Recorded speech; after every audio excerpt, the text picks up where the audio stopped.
नमस्कार दोस्तों, स्वागत है आप सभी का एजुकेशन 790 के यूट्यूब चैनल पर। मैं अमन यादव। दोस्तों, आज की इस वीडियो में हम लोग पढ़ेंगे अध्याय 34 को, जो कि है आपका यूरोपीय कंपनियों का आगमन। तो दोस्तों, आज इसी चैप्टर को हम देखेंगे और आज से हमारा जो है आधुनिक भारत का इतिहास शुरू हो रहा है। तो चैप्टर शुरू करने से पहले मैं एक बात बता दूँ कि मैंने बहुत सारी वीडियोज़ अपलोड कर रखी है चैनल पर, जाकर उनको देखिए। हिस्ट्री, ज्योग्राफी, पॉलिटी की जाकर उनको देखिए। अच्छा लगे तो चैनल को सब्सक्राइब करिए और वीडियो को लाइक करिए। आइए दोस्तों, इसको स्टार्ट करते हैं, यूरोपीय कंपनियों का आगमन। और ये पढ़ाने से पहले मैं आपको ये चीज़ बता दूं कि इस पर आपको दो चीज़ याद रखना है। एक है स्थापना का क्रम, ठीक है, एक है स्थापना का क्रम और एक है आपका आगमन का क्रम, ठीक है। आगमन और स्थापना का जो क्रम होता है ये आपका अलग होता है। तो मैं आपको बता देता हूँ, शॉर्ट फॉर्म में मैं लिखूँगा, जैसे पुर्तगाली को पी से रिप्रेजेंट करूँगा, ठीक है। तो देखिए, सबसे पहला जैसे कि स्थापना में क्या है कि पुर्तगाली जो है सबसे पहले उनकी कंपनी स्थापित हुई थी। उसके बाद जो कंपनी स्थापित हुई थी वो अंग्रेज़ों की हुई थी, और उसके बाद जो है डचों की हुई थी, और उसके बाद जो है फ्रांसीसियों की हुई थी कंपनी की स्थापना। लेकिन आगमन में क्या होता है कि जस्ट उल्टा हो जाता है थोड़ा सा। स्थापित तो सबसे पहले आगमन तो सबसे पहले पुर्तगाली हुए थे, 1498 में आ गए थे ये, और जो डच हैं वो इनके बाद आएंगे, ठीक है। और डचों के बाद जो है अंग्रेज़ आते हैं। तो देखिए, स्थापना में क्या होता है कि अंग्रेज़ों की कंपनी जो है 1600 में स्थापित हो जाती है और डचों की जो है वो 1602 में होती है। लेकिन डच जो है वो पहले आ जाते हैं, क्योंकि जो कार्नेलिस टी हाउटमैन नामक एक समुद्री यात्री होता है, उसके नेतृत्व में ये 1595-96 में ही आ जाते हैं भारत, ठीक है, डच। लेकिन अंग्रेज़ जो हैं वो 1601 में आते हैं। फिर आपका फ्रांसीसी होगा। तो याद रखिएगा कि स्थापना में आपका सबसे पहले पुर्तगाली, फिर ब्रिटेन, फिर डच और फिर फ्रांसीसी। लेकिन आगमन में आपका पहले पुर्तगाली, फिर डच, फिर ब्रिटेन और फिर फ्रांसीसी होते हैं। चलिए दोस्तों, आइए स्टार्ट करते हैं इस वीडियो को। आइए चलिए पढ़ना स्टार्ट करते हैं। तो देखिए, सबसे पहले है कि पुर्तगालियों और स्पेन वासियों ने भौगोलिक खोजों का युग आरंभ किया था। पुर्तगाल के राजकुमार प्रिंस हेनरी द नेविगेटर के सतत प्रयासों से भौगोलिक खोजों का कार्य आसान हुआ। पुर्तगाल के नाविक बार्तोलोमेओ डियाज ने 1487 ईस्वी में उत्तमासा अंतरीप का खोज निकाला, जिसे उसने तूफानी अंतरीप कहा था। आइए दोस्तों, आगे बढ़ते हैं। आइए आगे चलते हैं। आगे देखेंगे, 1494 में स्पेन के निवासी कोलंबस ने भारत पहुंचने का मार्ग ढूंढते हुए अमेरिका को खोज निकाला था। 1498 में वास्को डी गामा पुर्तगाली जो था ने उत्तमासा अंतरीप होते हुए केप ऑफ गुड होप के रास्ते भारत तक पहुंचने में सफलता पाई थी। आइए दोस्तों, अगले पॉइंट की तरफ बढ़ते हैं। चलिए दोस्तों, अब हम पढ़ेंगे अपना पहला, जो सबसे पहले जो हमारे देश में आए थे वो कौन थे? वो आपके पुर्तगाली थे। तो उन्हीं के बारे में हम पढ़ेंगे, जिनको पुर्तगीज़ नाम से भी जाना जाता है। तो सबसे पहले ये भारत भी आए थे और सबसे पहले इनकी कंपनी भी स्थापना हुई थी। आइए पढ़ते हैं कि यूरोप वासियों में सर्वप्रथम पुर्तगाली भारत आए और उत्तमासा अंतरीप का चक्कर लगाते हुए अब्दुल मनीफ नामक गुजराती पथ प्रदर्शक की सहायता से 17 मई 1498 को कालीकट के प्रसिद्ध बंदरगाह कप्पू काडू नामक स्थान पर वास्को डी गामा ने अपना बेड़ा उतारा था। कालीकट के हिंदू राजा ने, जिसकी पैतृक उपाधि जमोरिन थी, ठीक है, उसका हार्दिक स्वागत किया तथा उसे मसाले एवं जड़ी बूटियाँ इत्यादि ले जाने की आज्ञा प्रदान की। अगले पॉइंट की तरफ बढ़ेंगे। वास्को डी गामा को इस माल से यात्रा व्यय निकालने के बाद भी 60 गुना लाभ प्राप्त हुआ और इसने कालीकट बंदरगाह में एक अरबी जहाज पकड़कर जमोरिन को उपहार स्वरूप भेंट कर दिया था। पेड्रो अल्बरेज केब्राल 1500 ईस्वी में भारत पहुंचने वाला यह दूसरा पुर्तगाली था। तो पहला था वास्को डी गामा, दूसरा था पेड्रो अल्बरेज केब्राल। आइए देखते हैं, 1502 में वास्को डी गामा पुनः भारत आया और 1503 में पुर्तगालियों ने कोच्चिन में अपनी पहली फैक्ट्री स्थापित की और 1505 में उन्होंने कन्नूर में दूसरी फैक्ट्री स्थापित की। तो याद रखिएगा कि 1503 में पहली फैक्ट्री जो है आपकी कहाँ, कोच्चिन में, और दूसरी फैक्ट्री 1505 में कन्नूर में। दोनों ही क से स्टार्ट हो रहे हैं, तो आप अपनी मर्ज़ी से ट्रिक बना लीजिएगा, बाद में बता दिया करूँगा। ऐसे अभी आप याद रख लीजिए कि 1503 में कोच्चिन और 1505 में कन्नूर। वर्ष 1505 में फ्रांसिस्को दी अल्मेडा को प्रथम पुर्तगाली वाइसराय बनाकर भारत भेजा गया था। दोस्तों देखिए, जो पहला चैप्टर है यूरोपीय भारतीय का आगमन, इसमें क्या है, बहुत ज़्यादा डेट है, तो आपको कुछ ही डेट याद रखनी है, सबको मत याद रखिएगा। जैसे ये पहली फैक्ट्री और ये जो है इनको याद रखिएगा, ज़्यादा इंपॉर्टेंट है। और स्थापना आगमन क्रम जो है वो भी याद रखिएगा, इम्पॉर्टेंट है। फ्रांसिस्को दी अल्मेडा 1505 से 1509 ईस्वी में क्या कहते हैं ये भारत में प्रथम वायसराय बनकर आया था। तो अल्मीडा का मूल उद्देश्य शांतिपूर्वक व्यापार करना था और उसकी यह नीति ब्लू वाटर पॉलिसी अथवा शांत जल की नीति कहलाई थी। अल्मीडा का 1508 में संयुक्त मुस्लिम नौसैनिक बेड़े, जिसमें कि गुजरात, मिस्र और तुर्की शामिल थे, उनसे जो है चौल के समीप युद्ध हुआ था और जिसमें यह पराजित हुआ था। आइए अगले पॉइंट की तरफ बढ़ते हैं। एक मिनट, हाँ आइए अगले पॉइंट की तरफ बढ़ते हैं। 1509 ईस्वी में इसने संयुक्त मुस्लिम नौसैनिक बेड़े को पराजित किया था। 16वीं शताब्दी में हिंद महासागर जो है पुर्तगाली सागर के रूप में परिवर्तित हो गया था। आइए अगला देखेंगे अल्फांसो डी अल्बुकर्क 1509 से 1515 ईस्वी में। 1510 में अल्बुकर्क ने बीजापुर के आदिल शाही सुल्तान से गोवा जीत लिया और अल्बुकर्क ने 1511 में दक्षिण पूर्वी एशिया की महत्वपूर्ण मंदी मलक्का पर नियंत्रण स्थापित कर लिया। फारस की खाड़ी के मुख पर स्थित हॉर्मुज हो पर उसका अधिकार 1515 में हुआ था। आइए आगे देख लेते हैं। अल्बुकर्क भारत में स्थायी पुर्तगीज आबादी बसाना चाहता था, इसलिए उसने स्वदेशवासियों को भारतीय स्त्रियों से विवाह करने के लिए प्रोत्साहित किया। अल्बुकर्क ने अपने क्षेत्र में सती प्रथा बंद करवा दी थी। इम्पॉर्टेंट है, याद रखिएगा कि अपने क्षेत्र में सती प्रथा किसने बंद कराई थी? अल्बुकर्क ने। 1515 में उसकी मृत्यु हो गई और उस समय तक पुर्तगीज भारत की सबसे सबल जल शक्ति बन चुके थे। आइए अगला देखेंगे नीनो दा कुन्हा, जो 1529 से लेकर 1538 के बीच में रहा। इसने 1530 में सरकारी कार्यालय को कोचीन से गोवा स्थानांतरित कर दिया था। ठीक है, और इस प्रकार गोवा भारत में पुर्तगाली राज्य की औपचारिक राजधानी बन गया था। आइए चलिए आगे देखते हैं। आगे देखेंगे कि उसने 1534 में कृष्णा बेसिन पर और 1535 में दीव पर अधिकार कर लिया था। 1534 में कृष्णा बेसिन पर और 1535 में दीव पर अधिकार कर लिया। इसका गुजरात के शासक बहादुर शाह से कृष्णा बेसिन के विषय में समझौता हो गया, लेकिन वहां दीवार खड़ी करने के प्रश्न पर बहादुर शाह से पुर्तगालियों का झगड़ा हो गया और इस झगड़े में बहादुर शाह जो है वो समुद्र में गिरकर डूब गया था। आइए अगले पॉइंट की तरफ बढ़ते हैं। पुर्तगाली सामुद्रिक साम्राज्य को एस्तादो द इंडिया नाम दिया और उन्होंने हिंद महासागर में होने वाले व्यापार को नियंत्रित करने और उस पर कर लगाने का प्रयास भी किया। अपनी कार्टेज आर्मेडा काफिला व्यवस्था द्वारा उन्होंने एशियाई व्यापार पर गहरा प्रभाव डाला था। पुर्तगाली अपने आप को सागर के स्वामी कहते थे तथा कार्टेज आर्मेडा व्यवस्था को उचित ठहराते थे। आइए देखते हैं 1560 में गोवा में ईसाई धर्म न्यायालय इंस्टीट्यूशन ऑफ इंक्विजन की स्थापना की गई थी। आइए चलिए अगले पॉइंट की तरफ बढ़ते हैं। तो 1542 में पुर्तगाली गवर्नर मार्टिन डिसूजा के साथ प्रसिद्ध जियूस संत जेवियर भारत आया था। मतलब प्रसिद्ध ईसाई संत भी कह सकते हैं, जेवियर भारत आया था। पुर्तगालियों को भारत का जापान के साथ व्यापार प्रारंभ करने का श्रेय भी दिया जाता है। पुर्तगाली मध्य अमेरिका से तंबाकू, आलू और मक्का भारत लाए और उन्होंने ही भारत में प्रिंटिंग प्रेस की शुरुआत की। अनानास, पपीता, बादाम, काजू, मूंगफली, शकरकंद, काली मिर्च, लीची और संतरा पुर्तगालियों की ही देन रही, जिन्हें उन्होंने अन्य देशों से प्राप्त किया था। अब देखिए, अब हम पढ़ेंगे, इम्पॉर्टेंट टॉपिक है ये भी, बॉक्स में जो दिया है इनको तो आपको याद रखना ही है। विदेशी कंपनियों का आगमन और प्रस्थल। ठीक है, तो देखिए सबसे पहली जो कंपनी जो हमारे देश में क्या कहते हैं जिसकी स्थापना हुई थी और कह सकते हैं जिनका आगमन भी हुआ था, वो थी पुर्तगाली ईस्ट इंडिया कंपनी, जिसको एस्तारो व इंडिया के नाम से भी जाना जाता है। कौन से देश से आए थे? पुर्तगाल से आए थे। स्थापना जो है 1498 में हुई थी। गवर्नर इसके FD अल्मेडा थे और ये सबसे पहले फैक्ट्री कालीघाट में लगाए थे, ये कोच्चि में लगाए थे। स्थल तो बस कालीघाट लिखा हुआ है। आगे चलिए, अंग्रेजी east India company, the governor and company of merchants of London into the east Indies. ये जो है अंग्रेज, ये क्या कहते हैं ब्रिटेन से आए थे और इनकी स्थापना जो है 1600 ईस्वी में हुई थी। गवर्नर सर टॉमस रो थे और सूरत में इनका स्थल था।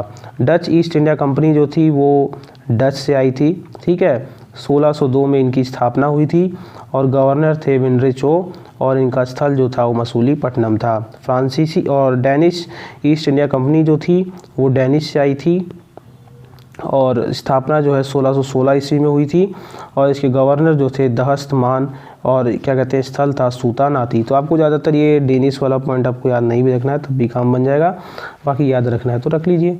आगे देखिए फ्रांसीसी east India company the Indus orientals के नाम से ये फ्रांस से आई थी कंपनी और 1664 में इसकी स्थापना हुई थी। कल्बर्ट मार्टिन इसके गवर्नर थे और स्थल जो है ये सूरत में था।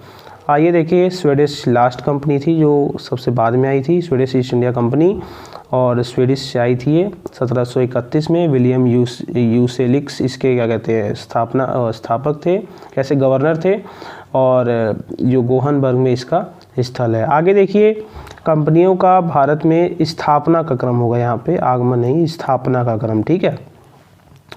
स्थापना के क्रम में देखिए सबसे पहले जो आपकी कंपनी आई थी वो आपकी पुर्तगाली थी, फिर ब्रिटेन, फिर डच, फिर आपके डेनिश और फिर फ्रांसीसी, फिर स्वीडिश। तो ये था स्थापना का इनका क्रम था। क्योंकि दोस्तों स्थापना इसलिए मैं कह रहा हूँ क्योंकि जो आपके ब्रिटेन की कंपनी थी वो आपकी 1600 में ही उसका क्या कहते हैं स्थापना हो जाती है, लेकिन डचों की जो होती है वो 1602 में होती है। आइए देखते हैं अब अगला पॉइंट देखेंगे हम लोग। अब डचों के बारे में पढ़ेंगे। तो डच नीदरलैंड हॉलैंड के निवासी थे और पुर्तगालियों के बाद डच ही भारत आए। तो 1595-96 में कार्नेलिस हाउटमैन के नेतृत्व में प्रथम डच अभियान दल पूर्वी जगत में पहुंचा। कंपनी को हॉलैंड सरकार द्वारा 21 वर्षों के लिए भारत और पूर्वी जगत के साथ व्यापार करने और आक्रमण एवं क्षेत्रों पर अधिकार करने के संबंध में व्यापक अधिकार प्रदान किए गए। आइए आगे चलते हैं। 1602 में विभिन्न डच कंपनियों को मिलाकर United East India Company of Netherland के नाम से एक विशाल व्यापारिक संस्था की स्थापना की गई और इस कंपनी का जो मूल नाम था वीओसी विजिडे ऊस्ट इंडिस्चे कंपेन था और कंपनी की देखरेख के लिए 17 व्यक्तियों का एक बोर्ड बनाया गया था। 1605 में मसूलीपट्टनम में प्रथम डच फैक्ट्री की स्थापना की गई और 1605 ईस्वी में डचों ने पुर्तगालियों से अम्बियाना ले लिया तथा धीरे धीरे मसाला द्वीपपुंज, जिसे आज इंडोनेशिया कहते हैं, में उन्हें हराकर अपना प्रभाव स्थापित कर लिया था। आइए आगे चलते हैं। 1610 में डचों ने चंद्रगिरी के राजा के साथ समझौता कर पुलिकट में एक अन्य फैक्ट्री की स्थापना की तथा इसे अपना मुख्यालय बनाया था। यहीं पे डचों ने स्वर्ण सिक्के पैगोडा को ढालना स्टार्ट किया था। उन्होंने जाकार्ता को जीतकर 1619 में इसके खंडहरों पर बेटविया नामक नगर को बसाया था। आइए दोस्तों अगले पॉइंट की तरफ बढ़ते हैं। तो डचों ने 1616 में सूरत में और 1641 में बिमलीपट्टनम में फैक्ट्रियों की स्थापना की और बंगाल में प्रथम डच फैक्ट्री की स्थापना पिपली में सन 1627 में की गई थी। 1658 में डचों ने कासिम बाजार, बालासोर, पटना और नेगापट्टनम में अपनी फैक्ट्रियां स्थापित की थी। औरंगजेब ने 1664 में डचों को 3.5% वार्षिक चुंगी पर बंगाल, बिहार और उड़ीसा में व्यापार करने का अधिकार दिया था। आइए आगे चलते हैं। 1690 में पुलिकट के स्थान पर नेगापट्टनम को डच गवर्नर का मुख्यालय बनाया गया था। मालाबार तटवर्ती प्रदेशों में कोच्चिन, कन्नौर और वेनगुर्ला डचों के व्यापारिक केंद्र थे। आइए दोस्तों अगले पॉइंट की तरफ बढ़ते हैं। आइए दोस्तों आगे चलते हैं। तो डच फैक्ट्रियों के प्रमुख, जिन्हें फैक्टर कहा जाता था, को व्यापारियों के रूप में वर्गीकृत किया गया था। डचों ने मसालों के स्थान पर भारतीय कपड़ों के निर्यात को अधिक महत्व दिया था और डच कंपनी ने कासिम बाजार में स्वयं रेशम बनाने का उद्योग स्थापित किया, जिसमें लगभग 3000 कारीगरों, जिनको रीलर्स कहा जाता था, को वेतन पर रखा गया। आइए आगे देख लेते हैं। भारतीय वस्त्र को निर्यातित वस्तु बनाने का श्रेय डचों को ही जाता है और 1759 में अंग्रेजों के साथ बेदारा, बंगाल में जो है बेदारा के युद्ध में डच पराजित हुए और इस पराजय ने भारत में उनकी शक्ति समाप्त कर दी थी। याद रखिएगा कि 1759 में डच जो है कि यहाँ से भारत में समाप्त हो गए थे। डच व्यापारिक व्यवस्था सहकारिता अर्थात कार्टेल पर आधारित थी। अब देखिए भारत में जो यूरोपीय बस्तियां जो 1498 से लेकर 1739 तक बसाई गई थी, उसका यहाँ पे मानचित्र में किया गया है। देख लीजिए, मैं आपको धीरे धीरे दिखा देता हूँ। ये देख लीजिए, यहाँ पे संकेतक दिए गए हैं। इन्हीं संकेतक को आपको देख कर ही देख लेना है कि कहाँ पे कौन सी फैक्ट्री स्थापित की गई थी। आइए आगे एक और पॉइंट डचों के बारे में पढ़ लेते हैं। तो डच कंपनी में साझेदारों को जितना अधिक लाभ दिया जाता था वह व्यापारिक इतिहास में रिकॉर्ड माना जाता है। लगभग 200 वर्षों के इतिहास में डच कंपनी ने औसत रूप से 18 लाभांश दिया था। आइए अब हम सबसे प्रबल दावेदार जो थे क्या कहते हैं उनके बारे में देखेंगे, अंग्रेज़ों के बारे में हम पढ़ेंगे। आइए चलिए शुरू करते हैं। तो भारत में अंग्रेज़ों का आगमन डचों के बाद हुआ। अंग्रेज़ कंपनी की प्रारंभिक समुद्री यात्राएं सुमात्रा, जावा एवं मलक्का के लिए हुई, जिनका उद्देश्य मसाले के व्यापार का एक हिस्सा प्राप्त करना था। सितंबर 1599 में लंदन में कुछ व्यापारियों ने लॉर्ड मेयर की अध्यक्षता में एक सभा का आयोजन किया और इन व्यापारियों ने पूर्व के देशों के साथ व्यापार करने की आश से 1599 में एक कंपनी का गठन किया और इस कंपनी का जो नाम था governor and company of merchants of the London trading into the east Indies रखा गया। ठीक है। इंग्लैंड की महारानी, देखिए मिटा देता हूँ, इंग्लैंड की महारानी एलिजाबेथ प्रथम ने 31 दिसंबर 1600 ईस्वी में एक अज्ञात पत्र द्वारा इसे 15 वर्षों के लिए पूर्वी देशों के साथ व्यापार करने का अधिकार प्रदान किया गया था। बाद में इस 15 वर्ष को असीमित वर्षों तक क्या कहते हैं बढ़ा दिया जाता है। कंपनी के प्रबंध के लिए एक समिति की व्यवस्था की गई और इसमें एक निदेशक, एक उपनिदेशक और 24 सदस्य होते थे और यह समिति बाद में जो है कोर्ट ऑफ डायरेक्टर्स या निदेशक मंडल के रूप में जानी गई थी। 1601 में अंग्रेज कंपनी के जहाज़ से इंडोनेशिया के मसाला द्वीप पहुँचे और भारत में व्यापारिक कोठियाँ स्थापित करने का जो प्रथम प्रयास किया गया था वो 1608 में किया गया था और वो क्या कहते हैं किसी सूरत में ही शुरू किया गया था, लेकिन किसी कारणों की वजह से वो 1608 में नहीं हो पाया, तो बहुत बाद में 1613 में हुआ। तो भारत में व्यापारिक कोठियाँ स्थापित करने का प्रथम प्रयास 1608 में हुआ और कैप्टन हॉकिंस के नेतृत्व में हेक्टर नामक प्रथम अंग्रेजी जहाज़ 1608 में सूरत के बंदरगाह पर आकर रुका। हॉकिंस प्रथम अंग्रेज था जिसने समुद्र के रास्ते भारत की भूमि पर कदम रखा था। हॉकिंस जो तुर्की भाषा बोल सकता था, अकबर के साथ जेम्स प्रथम का पत्र लेकर मुगल बादशाह जहांगीर के दरबार में पहुंचता है। आगे चलिए, हॉकिंस ने अंग्रेज़ों के लिए सूरत में एक फैक्ट्री खोलने की अनुमति मांगी। प्रारंभ में अनुमति प्रदान कर दी गई, किंतु पुर्तगीजों के शत्रुतापूर्ण कारनामों और सूरत के सौदागरों के विरोध के कारण यही अनुमति रद्द कर दी गई। 1611 में कैप्टन मिडल्टन ने स्वाली में पुर्तगालियों के जहाजी बेड़े को परास्त कर दिया और पुर्तगालियों को पराजित करने के कारण जहांगीर अंग्रेज़ों से प्रभावित हो गया था। आगे देखिए, 1613 में उसने अंग्रेज़ों को सूरत में स्थायी कारखाना स्थापित करने की अनुमति दे दी थी और इसके पहले 1611 में मसूलीपट्टनम में अंग्रेज़ों ने व्यापारी कोठी स्थापित की थी। ठीक है, मसूलीपट्टनम में पहले ही कर चुके थे।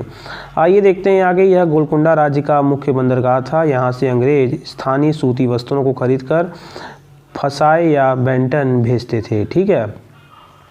आइए, यहाँ अंग्रेज़ों का विरोध होने लगा और स्थानीय अधिकारी बार बार रुपयों की मांग करने लगे। इन समस्याओं से परेशान होकर अंग्रेज़ों ने 1629 में अरमा गांव में दूसरी कोठी अपनी खोली थी। आइए चलिए आगे देखते हैं। आइए दोस्तों आगे चलते हैं। आगे देखेंगे कि 1632 में गोलकुंडा के सुल्तान ने उन्हें एक सुनहला फरमान, जिसको गोल्डन फरमान कहते हैं, दिया था और इसके अनुसार 500 पैगोड़ा वार्षिक कर देकर व्यापार की अनुमति मिल गई थी। 1639 में फ्रांसिस डे ने चंद्रगिरी के राजा से मद्रास की पट्टे पर लिया तथा वहां एक किलाबंद कोठी बनाई और इस किलाबंद कोठी का जो नाम था वो फोर्ट सेंट जॉर्ज पड़ा और अंग्रेज़ों ने 1651 में हुगली में व्यापारी कोठी खोली थी।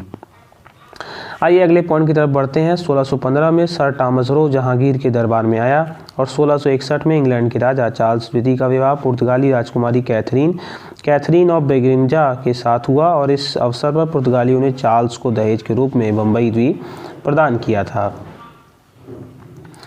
आइए अपने अगले पॉइंट की तरफ बढ़ते हैं।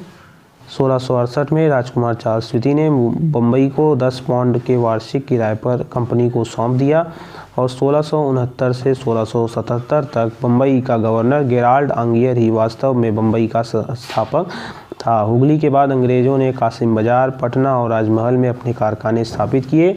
ठीक है, आगे चलिए। इंग्लैंड में स्वदेशी प्रतिद्वंदियों ने न्यू कंपनी नामक एक व्यापारिक संस्था का गठन कर दिया। 1694 में हाउस ऑफ कॉमन्स के प्रस्ताव के अंतर्गत 1698 में 2 अन्य नई कंपनियां कायम की गई। इनमें से एक थी जनरल सोसाइटी तथा दूसरी English company trading in the east के नाम से जानी गई। ठीक है, आगे चलिए आगे देख लेते हैं। सन 1688 में बनी न्यू कंपनी, 1698 में बनी जनरल सोसाइटी और 1698 में ही बनी English company trading in the east नामक कंपनियां 1708 में मूल कंपनी से संयुक्त हो गई तथा the United company of merchants of the London trading into the east Indies का जन्म हुआ। तो 3 कंपनियों को अपनी पूर्व की कंपनियों के साथ मिलाकर एक संयुक्त कंपनी बना दी गई। इस कंपनी का यह नाम 1833 तक कायम रहा और 1833 के चार्टर एक्ट द्वारा इसका संक्षिप्त नाम जो है ईस्ट इंडिया कंपनी कर दिया गया था। याद रखिएगा किस चार्टर के तहत, 1833 के चार्टर के तहत कर दिया गया था। आइए देखते हैं बंगाल में इनकी प्रारंभिक गतिविधियां क्या क्या थीं। तो बंगाल में सर्वप्रथम अंग्रेजों को व्यापारिक छूट 1651 में प्राप्त हुई, जब ग्रेवियन बार्टन ने, जो बंगाल के सूबेदार शाह सूजा के साथ दरबारी चिकित्सक के रूप में रहता था, एक लाइसेंस कंपनी के लिए प्राप्त किया। इसके द्वारा 3000 रुपया वार्षिक कर के बदले कंपनी को बंगाल, बिहार, उड़ीसा में मुक्त व्यापार करने की अनुमति दे दी गई। 1656 में एक दूसरा निशान मंजूर किया गया, जिसके तहत बिना किसी बाधा के अंग्रेजों को व्यापार करने की अनुमति पुनः पुष्टि की गई। कंपनी ने शाइस्ता खां से 1672 में एक फरमान प्राप्त किया, जिसमें उसे कर अदा करने से मुक्ति मिल गई, और बादशाह औरंगजेब ने 1680 में एक फरमान जारी किया, जिसमें आदेश दिया गया कि कोई चुंगी के लिए कंपनी के आदमियों को तंग ना करे और न उसके व्यापार में रुकावट डाले। आइए आगे देख लेते हैं। इसमें यह भी आदेश दिया था कि अंग्रेज़ों से 2% चुंगी के अतिरिक्त 1.5% जजिया के रूप में भी लिया जाएगा। और अक्टूबर 1686 में अंग्रेज़ों ने हुगली को लूट लिया, परंतु औरंगजेब द्वारा पराजित होने पर वे हुगली से भाग खड़े हुए। जाब चरनौक ने अगस्त 1690 में सूता नाती में एक अंग्रेज कोठी स्थापित की और इस प्रकार ब्रिटिश भारत की भावी राजधानी की यहीं पे नींव पड़ी। आइए आगे थोड़े और पॉइंट देख लेते हैं। तो बंगाल के सूबेदार अजीम उस शान ने 1698 में अंग्रेज़ों को सूतानाती, कालीकता और गोविंदपुर नामक 3 गांव जमींदारी के लिए दे दिए। आगे चलिए दोस्तों, आगे देख लीजिए, आगे चलते हैं। तो आगे दिया है कि इंग्लैंड के सम्राट के सम्मान में उक्त किलाबंद व्यावसायिक प्रतिष्ठान का नाम फोर्ट विलियम रखा गया। सर चार्ल्स आयर इसका पहला प्रेसिडेंट हुआ था और सन 1700 में यह पहला प्रेसिडेंसी नगर घोषित किया गया, जो सन 1774 से 1911 तक ब्रिटिश भारत की राजधानी रहा। आइए नॉरिश मिशन जो 1698 में आया था उसके बारे में देख लेते हैं। तो 1698 में इंग्लैंड के राजा विलियम तृतीय ने एक अन्य कंपनी कायम की, जो English company trading in the east के नाम से प्रसिद्ध हुई। इस कंपनी ने अपने लिए व्यापारिक सुविधाएं प्राप्त करने के उद्देश्य से सर विलियम नॉरिश को औरंगजेब के दरबार में राजदूत के रूप में भेजा था। आइए जॉन सरमन मिशन देख लेते हैं। जॉन सरमन मिशन 1715 में, कंपनी ने सन 1715 में जॉन सरमन की अध्यक्षता में कलकत्ता से एक दूत मंडल मुगल दरबार में भेजा और इस प्रतिनिधि मंडल ने कंपनी को औरंगजेब के समय से प्राप्त विशेषाधिकारों के अतिरिक्त बंगाल में सिक्का निकालने से कलकत्ता के नज़दीक के 38 गाँवों को खरीदने की आज्ञा की याचना की। इस दूत मंडल में एडवर्ड स्टीफेंसन, विलियम हैमिल्टन नामक एक सर्जन और ख्वाजा सेहुर्द नामक एक आर्मेनियन दुभाषिया था। ठीक है, आगे देखिए। हैमिल्टन ने बादशाह फर्रुखसियर की एक दर्दनाक बीमारी छुड़ाने में सफलता प्राप्त की। ठीक है, अब देखिए बीमारी से निजात दिया है तो भाई राजा खुश तो होगा ही। तो इसी खुशी में फर्रुखसियर अंग्रेज़ों से प्रसन्न हो गया और उसने 1717 में एक शाही फरमान जारी किया, जिसके अंतर्गत ये 3 चीज़ें हैं कि 3000 रुपये वार्षिक कर के बदले में कंपनी को बंगाल में मुक्त व्यापार करने की छूट मिल गई। दूसरा था कि 10,000 रुपये वार्षिक कर देने के बदले में कंपनी को सूरत के सभी करों से मुक्ति मिल गई। और तीसरा था कि बम्बई में कंपनी द्वारा ढाले गए सिक्कों के संपूर्ण मुगल राज्य में चलाने की आज्ञा मिल गई थी। आगे देखिए, ब्रिटिश इतिहासकार आर ने इसे कंपनी का मैग्ना कार्टा महान अधिकार पत्र भी कहा है। अब देखिए हमारी चौथी कंपनी डेनिश के बारे में। तो अंग्रेज़ों के बाद डेन लोग 1616 में भारत आए और तंजौर जिले के त्रावणकोर में 1620 में उन्होंने फैक्ट्रियां स्थापित की। इनका इतिहास उतना इम्पोर्टेंट नहीं है क्योंकि ये बहुत सालों तक भारत में नहीं रहे। बंगाल के सेरामपुर में 1676 में इन्होंने दूसरी फैक्ट्री स्थापित की, लेकिन 1745 में उन्होंने अपनी सभी फैक्ट्रियां ब्रिटिश कंपनी को बेच दी तथा वे भारत से चले गए। एक स्वीडिश ईस्ट इंडिया कंपनी की स्थापना 1731 में हुई, परंतु उन्होंने अपना व्यापार चीन के साथ स्थापित कर लिया। आइए अब देखेंगे फ्रांसीसी कंपनी के बारे में, ये भी एक बड़ा इम्पोर्टेंट है। तो फ्रांस के सम्राट लुईस 16वां के समय उसके प्रसिद्ध मंत्री कोलबर्ट के प्रयासों के परिणाम स्वरूप 1664 में एक फ्रांसीसी व्यापारी कंपनी ऑफ द ओरिएंटल की स्थापना की गई थी। फ्रांसीसी पहले मेडागास्कर द्वीप में पहुंचे थे, परंतु वहां उपनिवेश स्थापित करने में असफल रहे। तो फ्रांस से एक दूसरा दल 1667 में चला और इसका नायक फ्रैंक कैरो था, और भारत में फ्रांसीसियों की पहली कोठी फ्रैंक कैरो द्वारा 1668 में सूरत में स्थापित की गई थी। आइए आगे देख लेते हैं। आगे देखेंगे 1672 में फ्रांसीसियों ने मद्रास के निकट सांथोमी को ले लिया, लेकिन अगले वर्ष उनका जल सेनापति दिलाहे गोलकोंडा के सुल्तान और डचों की सम्मिलित सेना द्वारा पराजित हुआ और डचों को सांथोमी देने को बाध्य हुआ। आइए अगला पॉइंट देख लेते हैं। 1673 में कंपनी के निदेशक फ्रैंको मार्टिन और वेलांग द लेस्पी ने, आइए देख लेते हैं कौन थे। तो यह गैर पेशेवर फौजी सिपाही था जो एडमिरल दिलाहे के साथ आया था, ठीक है। कंपनी के निदेशक फ्रैंको मार्टिन और वेलांग द लेस्पी ने वेलिकोंडापुरम के मुस्लिम सूबेदार शेर खान लोदी से एक छोटा गांव प्राप्त कर एक फ्रांसीसी बस्ती स्थापित कर दी, और जिससे पांडिचेरी के नाम से आज भी जाना जाता है। आइए आगे देख लेते हैं। यह पूर्ण रूप से किलाबंद था। 1674 में फ्रैंको मार्टिन द्वारा इस बस्ती का प्रमुख हुआ था। अंग्रेज समर्थित डचों ने 1693 में फ्रांसीसियों से पांडिचेरी ले ली, परंतु 1697 में रिजविक की संधि द्वारा इसे वापस लौटा दिया गया। अगले पॉइंट की तरफ देखेंगे। बंगाल के सूबेदार शाइस्ता खान ने 1674 में फ्रांसीसियों को एक जगह दी, जहां 1690 से 92 में उन्होंने चंद्रनगर की प्रसिद्ध फ्रांसीसी कोठी बनवाई थी।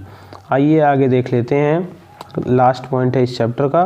तो फ्रांसीसियों ने 1621 में मॉरिस, 1725 में मालाबार समुद्र पर स्थित माहे और 1739 में कराईकल पर कब्जा कर लिया, और पांडिचेरी को 1701 में पूर्व की फ्रांसीसियों की सभी बस्तियों का मुख्यालय बनाया गया तथा फ्रैंको मार्टिन को भारत में फ्रांसीसी मामलों का महानिदेशक बनाया गया, और फ्रांसीसी गवर्नर डुप्ले के समय में फ्रांसीसी प्रभुत्व की स्थापना हुई। तो दोस्तों ये चैप्टर यहीं समाप्त होता है, यूरोपीय कंपनियों का आगमन। और अगर आपको अच्छा लगे तो वीडियो को लाइक कर दीजिए, चैनल को सब्सक्राइब कर दीजिए और बने रहिए चैनल के साथ। तब तक के लिए जय हिंद, जय भारत।